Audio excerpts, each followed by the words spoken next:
வாழ்வோம் வாழ்விப்போம். நீங்க உங்களுக்கு அந்த தேடை ஓப்பன் ஆனா, நீங்க ஞான பாதையில சரியாக பயணித்தால், இந்த நடக்க போறது நமக்கு தெரியும் போது, அதுக்கு தக்கவாறு நாம மாறிக்கலாமா இல்லையா? அதுக்குதான் நான் சொல்லுவேன். நான் என் பெருமையை பேசுறதுக்காக சொல்லவில்லை. எங்க அப்பாவையும் சிறுமைப்படுத்தி சொல்லவில்லை. நல்ல ஞாபகம் வச்சுங்க. அவரவர்கள் வாழ்வை அவர்கள் வாழ்ந்துதான் ஆக வேண்டும். அப்ப நம்ம வாழ்க்கையை நம்ம வாழும்போது நமக்கு என்ன தெரியணும்?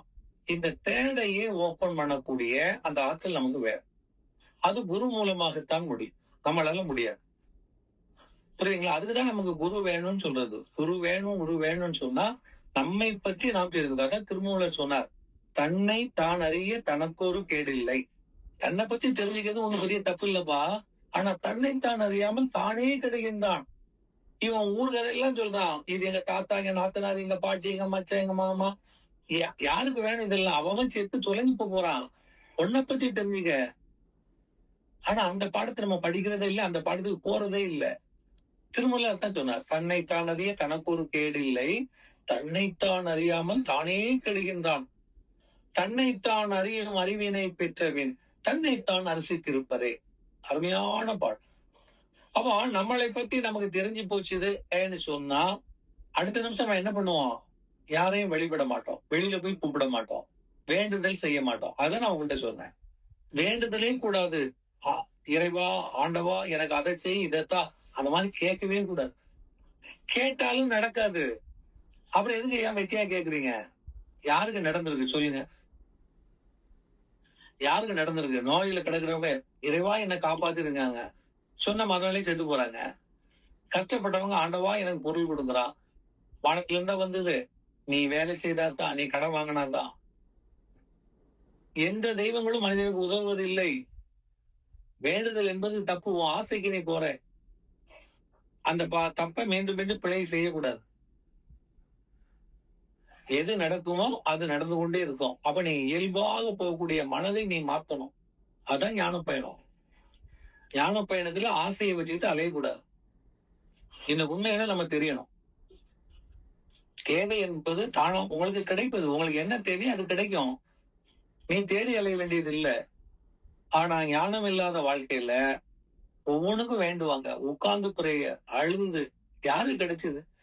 அப்படி அழுதா கிடைக்கணும்னா நீங்க அமெரிக்க பிரதமர் ஆகணும்னு வேண்டுங்க, பில்கேட் ஆகணும்னு வேண்டுங்க, இந்தியன் பிரைம் மினிஸ்டர் ஆகணும்னு வேண்டுங்க. அதனால எந்த சாமி வரம் கொடுக்கும்? இல்ல எந்த சாமி கொடுத்தது? வரலாறு போறதுங்க. அப்படி யாரும் வாங்கினது இல்லை, அப்படி யாருக்கும் கிடைச்சதும் கிடையாது. நல்ல ஞாபகம் வைக்கணும். உண்மைதான் ஞாபகம். அப்ப அங்க திருவள்ளுவர் சொல்றார், தெய்வத்தால் ஆகாதெனினும் தன்னை வருத்த கூலிதல். அவ உன்னையே வருத்தன்னா கஷ்டப்படுத்துறதல்ல, வருவித்தல், தெரிந்து கொள்வது. அவ உன்னை பத்தி நீ தெரியும். அதுதான் உனக்கு பலன் தரும். என்ன பலன் தரும்? இனிமேல் நாம் பிறக்கணும் பிறக்க கூடாதுங்கிறத முடிவு பண்ணக்கூடிய ஆப்ஷன் யார் கையில இருக்குதுன்னா உன் கையில தான் இருக்கு.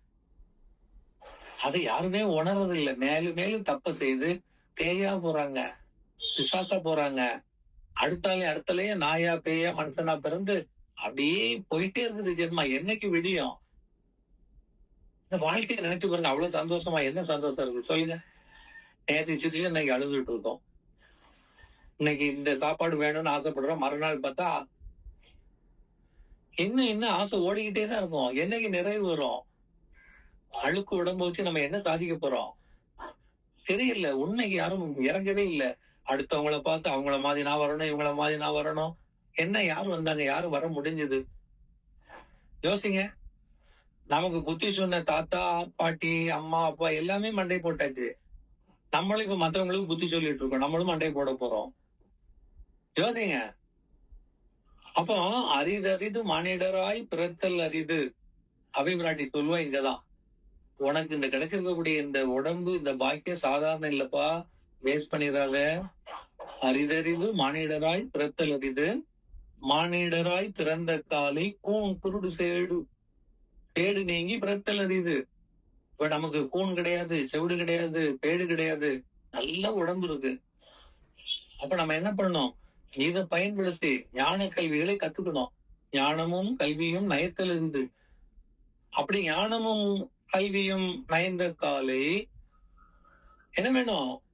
தானமும் தவமும் தான் செய்தல் அறிவு. தானம் செய்யணும், தவம் செய்யணும். தானமும் தவமும் தான் செய்த காலை வானவர் உலகம் வழிதிறக்குமாமே. அப்பந்தான் நீ இறைவனுக்கு இடத்துக்கு போக முடியும். எங்க இருந்து வந்தியோ அங்க போக முடியும். அப்ப அந்த கடைசி அடியில் என்ன சொல்றா பாருங்க, தானமும் தவமும் தான் செய்தல் அரிது. அந்த தவம் எதுன்னு சொன்னா, தவம் செய்வார் தன் கர்மம் செய்வார். திருவள்ளுவரே சொல்வார். தவம் எது? கண்ணை பொத்திட்டு இருக்கிறது இல்ல, புகையில போய் இருக்கிறது இல்ல, பிச்சை எடுத்து தெரிகிறது இல்ல. தவம் செய்வது தன் கர்மாவை செய்வது. தன் கர்மம் எது? இவன் ஏற்கனவே உள்ள கர்மத்துக்கு தான் இந்த பிறவி வந்திருக்குது. அப்ப என்ன பண்ணணும்? இந்த பிறவியே வேண்டாத கர்மா செய். தப்பு செய்யக்கூடாது, பொய் சொல்லக்கூடாது, ஏமாத்தக்கூடாது, ஆசைப்படக்கூடாது. உண்மை உண்மை உன்னை பற்றி உள்ள உண்மைகளை நீ உணரணும்.